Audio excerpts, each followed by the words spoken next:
Welcome. This is an instructional video on how to update your documents. The first thing you need to do is download TripBid. It only takes a few minutes and then you can start accepting trips. Once installed, open TripBid and log in. Then verify your number. Enter the code and verify it. Next, click Create User Profile. After that, you'll arrive at My Databases. You need to add databases. This is where you upload all the documents you need to submit for approval. Remember that if you don't have all the documentation, you can upload what you have at the moment and log back in later to upload the rest. It's important to note that if you need assistance, you can contact our support team. Remember that before uploading any documents, the application will ask you to protect them with a security PIN. To do this, check the box accepting the terms and conditions and then click Create PIN. After that, enter your email to receive a code.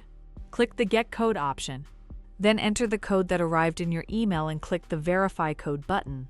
Create your PIN, then press the Set PIN button. This is how you upload your documents. Open each document and upload the required information. Tap the camera icon to take a clear photo and then fill in the fields.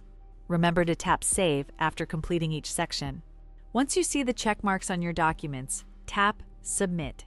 After this, you'll see Documents Submitted under Review. This means we've received all your documentation and our team is reviewing it. That's it. Once you're approved, we'll contact you with the next steps so you can start working. If you get lost at any point, don't hesitate to contact us, and we'll provide the assistance you need. Let's get you started and earning money.